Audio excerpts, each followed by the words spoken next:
On Friday, July 17th, Salina residents gathered in the parking lot of the Masonic Temple to listen to spirited discussions concerning law enforcement reform.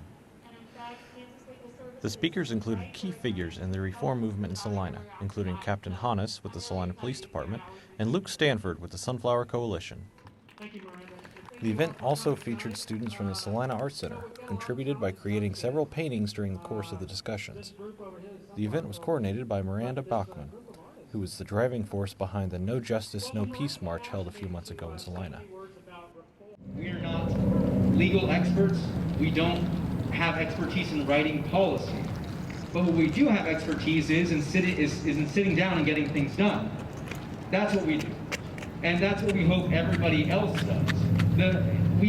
One of the things that we found ironic in what we were doing is the fact that the current Law Enforcement Advisory Board and the current policies were so egregiously mishandled, but they were allowed to exist in relative peace for almost 10 years.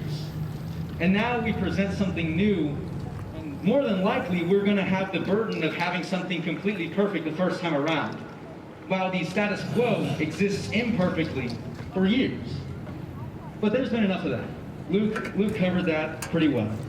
I think what we need to move the conversation towards is what Salina needs to look like in the future, right? A CRB, a Citizens Review Board, is only a reactionary measure when something goes wrong, right? The review board only needs to be used when something bad happens. It's reactionary. Same with our police department. It's reactionary. It's a response. What we need to be looking for is more proactive measures on making Salina a better place and on ensuring the safety of our citizens. Now, what does that look like?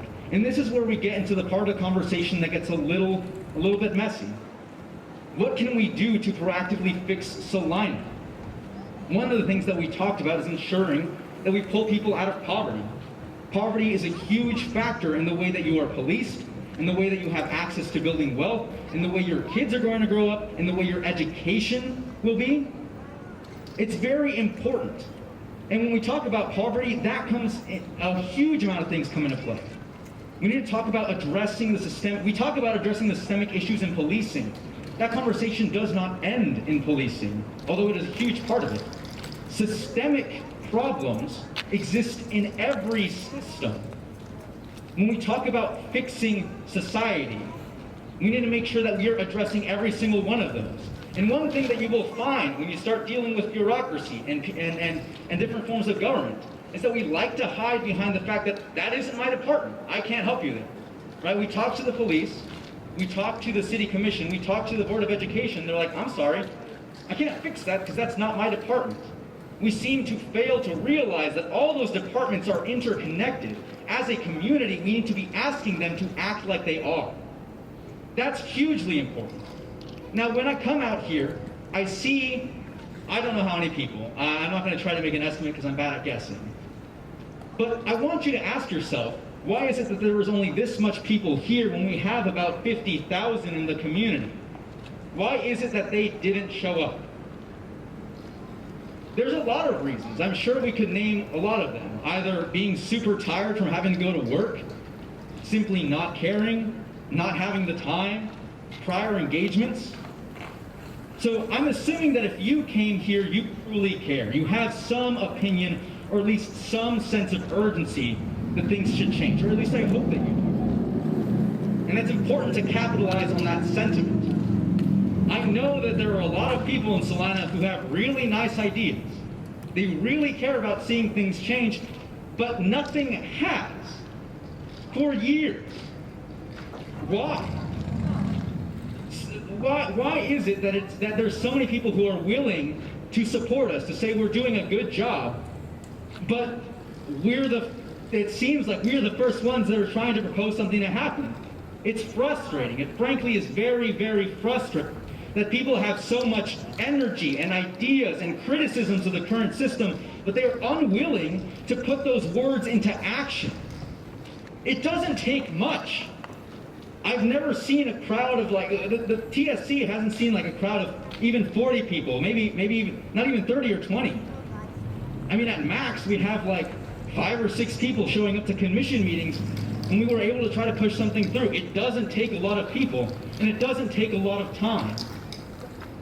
So why is it that people are unwilling to take their time to do something? And now that's something that I'm extremely fearful of. Luke and I are moving away here in August, somewhere around August 20th. What happens when we're gone?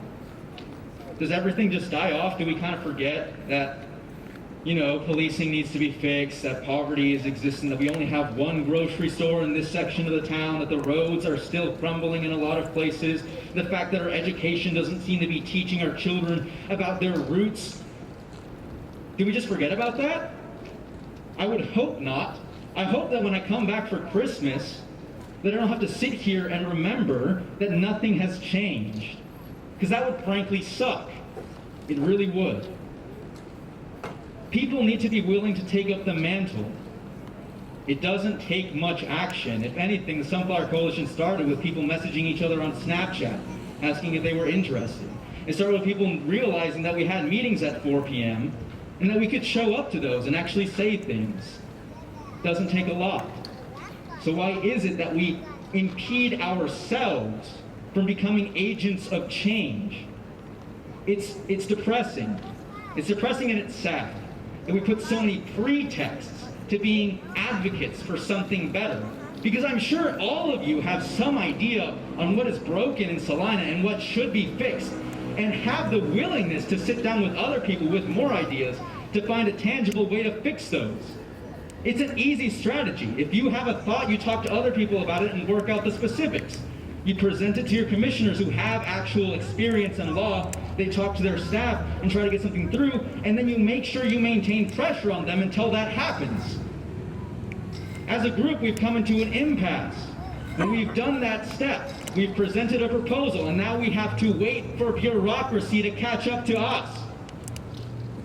And it's our job to maintain pressure. But why hasn't the rest of the... I also managed to talk to Miranda Bachman, Luke Stanford, and Captain Hannes. So here we just came out to speak. Miranda Bachman hosted an event talking about the past, the present, and the future of Salina, and what are some possible solutions to the problems right now. And so the Sunflower Coalition came out, and we're just basically advocating for what we've been doing, which is a Citizens Review Board policy proposal and a demilitarization proposal, which we'll be presenting on July 20th at 4 p.m. at the City Commission meeting. So please show up and support us in any way you can. So this was an informative event about the past, present, and future of Salina when it comes to preventing systemic racism and injustices in Salina specifically. So the Sunflower Coalition has proposed that we get rid of the Police Advisory Review Board. So that was the one thing that was mentioned tonight, was kind of what does it look like to have a community review board. Some of the information that was handed out was about the 1033 program and what it is exactly and why we need to get rid of it in our opinion.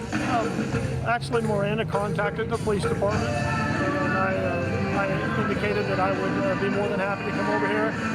Miranda and I had a conversation about specifically my speech and what I was going to talk about, and it was about the future of law enforcement within the city of Salina. Absolutely, we always call it, working with the community, paying it forward, because everything that we do to encourage communications with the citizens of Salina, then that comes back to us tenfold when we need help from the community and help in solving a case. For Salina Media Connection, I'm Paul Kirkwood.